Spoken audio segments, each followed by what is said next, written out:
Let's continue our lecture on section 8.4. Last time we looked at this, okay, we said, what if we have a vector that's in standard position and the terminal points at A, B, okay? We said we could call that vector V in component form A, comma, B like that, right? But then we also went through and we said, okay, instead of that, we could write it in terms of I and J, and we could say that it's AI plus B times vector J. And A would be the magnitude of V times the cosine of theta times I plus the magnitude of V times the sine of theta times vector J. Okay, so this is just another way you can express a vector basically in terms of I and J. Alright, so let's keep that in mind and let's focus on word problems in this lecture. Look at your notes because I really don't feel like writing a whole book every time I got to write an example here. I'm not going to bore y'all with me writing up paragraphs after paragraphs, okay? So, in the notes it reads, a piece of metal is leaning against a wall. The metal is pushing against the wall with a force of 120 newtons at an angle of 20 degrees. And they give us a picture here, okay? They say, let's assume that we have the ground right here, we have the wall right here, and then we have our metal piece right here leaning against the wall, okay? So it's going to be producing a force against the wall.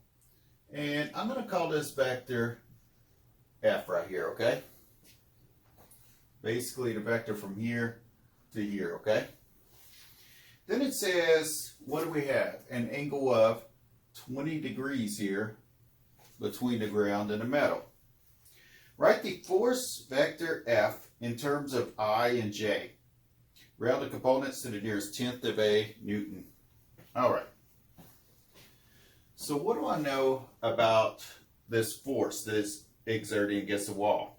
It says it's pushing against the wall with a force of 120 newtons. So I know this force, or the magnitude of this force, is 120 newtons, right? All right, now what it wants me to do is write it in a form, write this force vector in the form magnitude of F times the cosine of theta times vector I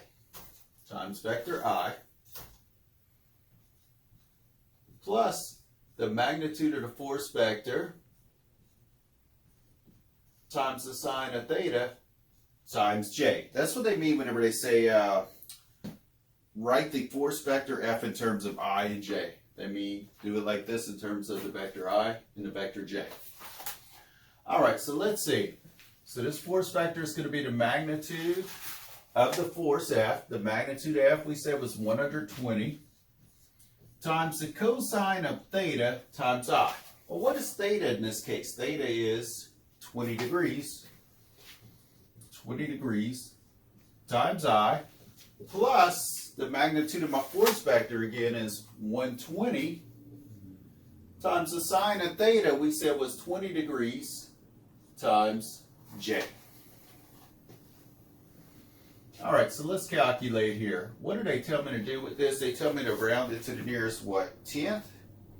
Alright, so if I do this calculation right here, put in 120 cosine of 20 in my calculator, make sure you're in degree mode, right? I'll get about 112.8. Now, what is that number? That's 120 times the cosine of 120. 120 times cosine of 20. So we still need vector I there. Plus, now let's calculate this part. What's 120 times the sine of 20? That ends up being like 41.0. And then I have my vector J. So what did they want? They wanted this force vector expressed in terms of vector I and vector J. There we go. Not too much to that problem there. What do you have to remember? You have to remember this formula right here that we went through and kind of derived last time. Let's look at the next page in our notes. Next page in our notes. What does that next page read? The velocity of a ship is given by the vector negative 6.4 I plus 7.7 J miles per hour. All right, so what's it say? The velocity of a ship is given by that. Part A says, find the speed of the ship to the nearest mile per hour.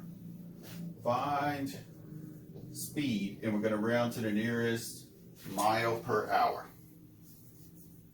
All right, so let's see. What is the speed? Let's say the ship is going maybe, I don't know, this direction. They don't really, well, they kind of do say, okay? But anyway, let's just say a ship's taking off, okay? And let's suppose that this is vector v right here. What is the speed? The speed is the magnitude of vector v, okay? Force we can think of as the magnitude. We're also seeing now that the speed we can think of as a magnitude, okay? Now, what does this correspond to? Isn't this in the form negative 6.4i in the form ai plus b times j like that? So really this vector, let me call it vector v. Let me go ahead and call this vector v. Can be written in component form as a comma b, right? So v could be written in component form as, what's my a value? Negative 6.4. And what's my b value? 7.7, right? So what I say I want to find if I'm finding the speed? The magnitude of v. So let's use this funny notation, find the magnitude of v. How do I find that? The square root of the sum of the squares of the component, right? Negative 6.4 squared plus 7.7 squared. All right, let's go ahead and do that calculation in our calculator. And we get something like approximately 10.0125 whenever we calculate that. And they want the speed of the ship to the nearest mile per hour. So if we round this, the speed of the ship is approximately 10 miles per hour. So part B asks is for find the bearing of the ship to the nearest degree. All right, now think about your vector v. It can be given by components a, comma b, right? And what did we say in this case? A was what? Negative 6.4 and b was 7.7, right? Now think of this as the ordered pair, negative 6.4, 7.7, for a vector in standard position where its terminal point is at that ordered pair, okay? So I'm going to plot negative 6.4, 7.7. That's going to be somewhere around here. Negative 6.4, comma, 7.7 is the point. And we're going to have a vector that does this. Initial point at the origin, terminal point at that point, okay? Now, if I'm finding the bearing, what do I really want? I really want this angle right here, right? Because if that angle is, say, 30 degrees, then I would say what? North, 30 degrees, west. All right, so let's work on finding that angle. How do I find that angle? Well, what's one of those formulas we learned last time? We learned that the tangent of theta is equal to b over a, right? And in this case, what I'm actually going to be finding is this angle right here, okay? So I'm going to call that theta prime because I'm finding the acute angle, not the actual theta value from here to there. All right, so I'm going to have tangent of theta prime then is equal to b over a. What is b? 7.7 over a. What is a? Negative 6.4. So now what happens here? I get theta prime is equal to, theta prime is approximately equal, I should put, I got something like negative 50.2677 degrees, okay? So what does that mean? That means the displacement here is what? About 50.2677 degrees, right? Now how can I find this angle right here now? Because this is really the angle I want off the north, right? Well, from here to here is 90 degrees, right? So wouldn't this purple angle right here be 90, then back off this 50 point something degrees? Wouldn't it be 90, but back off 50 point something degrees? So the angle I want for my bearing is going to be 90 degrees minus 50.2677 degrees.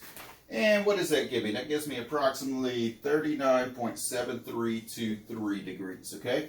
Now what do they want me to do? Find a bearing to the nearest degree. So what is this now? This is approximately 40 degrees, right? All right, so I'm going to say my bearing is what? North 40 degrees what? West. North 40 degrees west. There we go. All right, let's take a look at our next example. It talks about an airplane. Let me erase all this junk. Get on to the next one. All right, let's look at an airplane. A plane travels north 30 degrees west at 420 miles per hour. It encounters a wind blowing due west at 30 miles per hour. Part A. Express the velocity of plane V subscript to P relative to the air in terms of I and J. Write your answer in the exact simplest form. All right, so let's draw a picture of what's going on real quick. A plane's traveling northwest, right? So I'm going to draw this, my coordinate plane or my compass, I could think of it. Northwest, like this, and it talks about north 30 degrees of west. So I'm going to have 30 degrees right there. Now, what else does it talk about? It talks about the plane's traveling at 420 miles per hour, right? And then it also talks about the wind, and encounters a wind blowing due west at 30 miles per hour. They say due west. What they mean is exactly west. So this wind is going like this right here at 30 miles per hour, okay? All right, now, they want me to express the velocity of plane V of P. All right, so this vector right here is called V subscript of P, okay? Because that's how my plane's taking off. So part A says, express the velocity V of P in terms of the vectors I and J. So V of P. I want to write in terms of I and J. How do I do that again? The magnitude of that vector, V of P, times the cosine of theta times vector I, plus the magnitude of that vector, V subscript of P, times the sine of theta times vector J, not I. Vector J. All right, so let's fill in. So what's the magnitude of vector P? The magnitude is how fast it's going, which is 420, times the cosine of theta times I. Let's fill in our theta value here, okay? Don't be tempted to put 30 right here. Take your angle like you did most of the semester in this class. What is your angle from here to here? Isn't it 90 plus 30 or 120 degrees? 120 degrees plus the magnitude of vector P again, which we said was 420 times the sine of theta, which was 120 degrees, we just said, times vector J. All right, now they want this exact. So they want me to calculate cosine of 120 exactly. So I have 420. What is the cosine of 120 degrees? Well, it's time to think about your unit circle again, right? If I'm here at 120 degrees, what is my reference angle here? Well, 120 plus what gives me 180? 60 degrees, right? All right, so which point am I at right here on the unit circle? I'm at the point negative 1/2, comma, square root of 3 over 2, and that's cosine and sine, right? So what's my cosine of 120? Negative 1/2 times vector I plus 420 times the sine of 120. What's the sine of 120? Square root of 3 over 2 times vector j. All right, let's calculate. What does that give me? Negative 210I plus 210 plus 210 square roots of 3 times vector j. Now, that's what they wanted for part A. V subscript of P in terms of I and J exactly. All right, let's take a look at part B. Part B says express the velocity of the wind V subscript of W in terms of I and J. So they want me to do the same thing here, but they're saying this vector of the wind is V subscript of W, and they want me to write that in terms of I and J.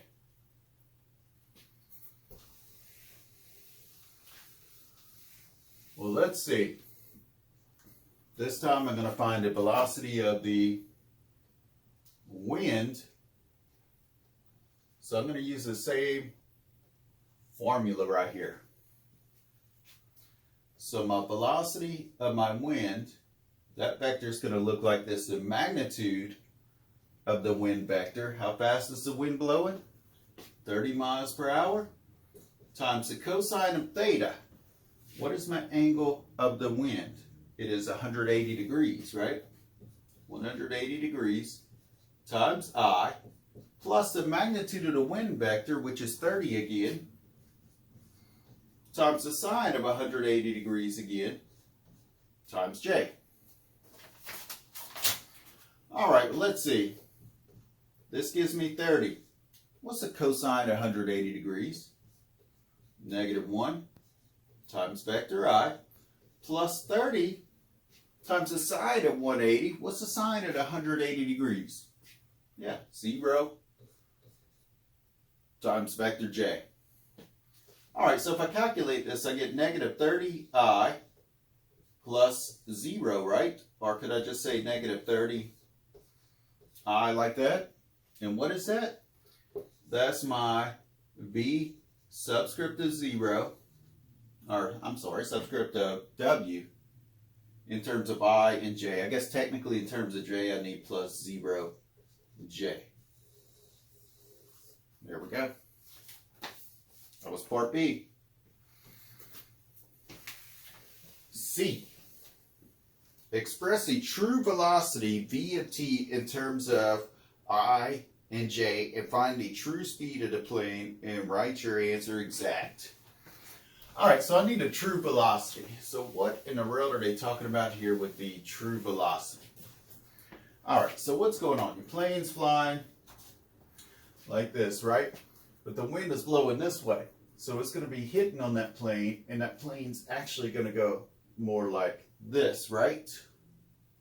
So let me draw a picture down here without these axes on here, okay? What's going on? I have my V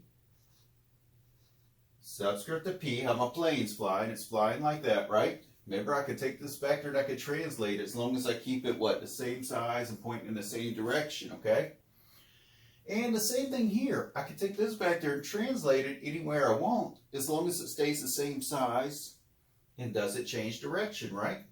So couldn't I think of putting it right here and calling that V subscript of W? So in other words, I just took this vector and moved it right there. Now, why did I do that? Because like we talked about in a previous video, I can add these now with the tail to tip method here. I can say my resultant velocity, or the actual velocity, or the actual direction of my plane is going to look like that. And I think they call that like the true velocity maybe. V subscript of t is what they're talking about. How the plane's actually going to be flying, in other words, when the wind's acting on it, okay? Alright, so that's what it looks like visually, okay? Now, what does it say? It says what for the directions on part C? Part C says express the true velocity of the plane, V of t. v subscript of t. I want the true velocity of plane in terms of I and j. Let's start with that, okay, in terms of I and j. Well, how can I find the true velocity of a plane? Well, if I try to do this, v of t, v subscript of t, the magnitude of that, cosine of theta, times I plus dot dot dot, what's going to happen here? Well, I do not know the magnitude of v of t. They never tell me how fast v of t is going, right? So I have no number to plug in right there. And I don't know what my angle is right here to plug in a number for theta, right? So here's what I'm going to do with this one. I'm going to say, okay, how do I find v of t? Wouldn't that be found by adding this vector and that vector, my plane vector plus my wind vector? So I'm going to say v of t is equal to the vector of my plane plus the vector of the wind. Or I could say v subscript of p plus v subscript of w is equal to v subscript of t. In other words, if the left side is equal to the right side is equal to the left side. Now let's fill in what we found over here before. What did we say v of p was? We had to calculate that in what, part A? We said that that was negative 210 times vector I plus 210 square roots of 3 times vector j. That's what we said v of p was, right? Plus v of w. What is v of w? Let's put that stuff over here, okay? V subscript of w I had to find in part what? B? So that was negative 30I plus 0j we came up with, right? Okay, let's see. What else do we have here? That's equal to what? V subscript of t. Now, could I do this? Could I say, okay, well, that's vector I with negative 210 on it, and that's vector I with negative 30 on it, so add negative 210 plus 30 to give us negative 240I. Plus, let's add our j vectors, okay? That would be what? 210 square root of 3 plus 0 is 210 square roots of 3 times vector j is equal to vector t, right? Okay, or vector v subscript of t, I should say. Express a true velocity of plane v of t in terms of I and j. There's my true velocity of my plane in terms of I and j. And find the true speed of the plane. Write the answer exact. How do I find the true speed of the plane? Wouldn't the speed of the plane be, here's how the plane is actually going, the true velocity? Wouldn't the speed be the magnitude of v of t? So let's take the magnitude of v subscript of t. Well, how do I find that?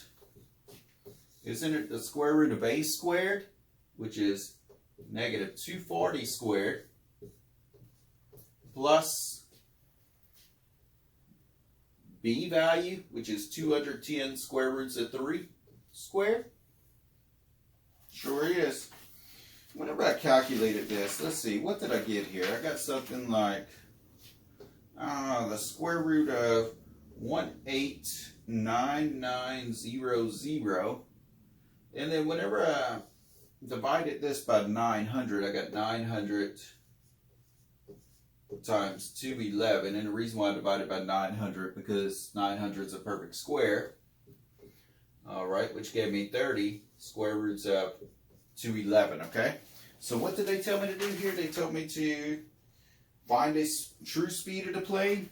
And what was the speed measured here? In miles per hour. Miles per hour.